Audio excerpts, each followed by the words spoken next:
Hi guys, just to follow up on your videos for child language acquisition if you are doing A level, and this is just something on, I'll never say his name, Piaget. Obviously if you pronounce it differently then so be it. Please check out my videos on Skinner and Chomsky and things like that. If we start looking at, again, excuse my pronunciation, Piaget, he talks about child language acquisition is a development that is based on the child's context. So actually what you're talking about there is the context of, like, the social context of the child and the mental context of the child, and then that in turn is linked to cognitive development. So again, I said on one of my earlier videos, how the child is raised in terms of the language that they are exposed to, and the vocabulary that they are exposed to will in turn affect the child and how they speak as well. And that again, as I say here, affects their mental and cognitive development. And the other thing that he argues is that a child has to understand the language that they are using in order to use it. So again, contextually, what do these words mean? And for the child then to actually acquire that language correctly.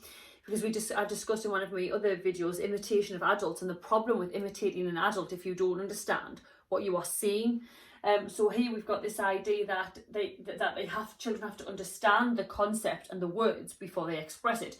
And in this study, he goes into things like big and small, and he does a whole section on objects and how children need to understand the object that they are discussing. And in terms of, as I say, size, how do they know that something is bigger if they don't know that word? So there's an interesting study in that if you just Google his theories and his findings.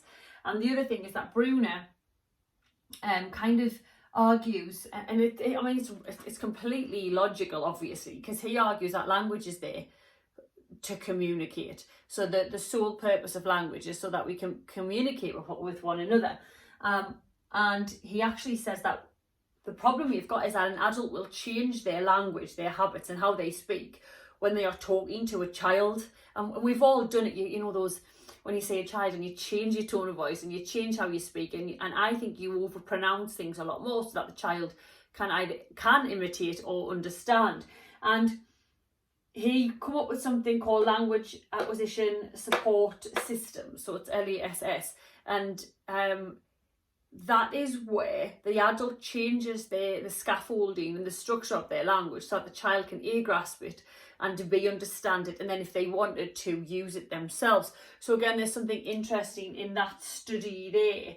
And then we've got arguments dependent on your transcript or dependent on the coursework that you're writing about or the exam about whether or not it is useful for the adult to change their language behaviours around a child.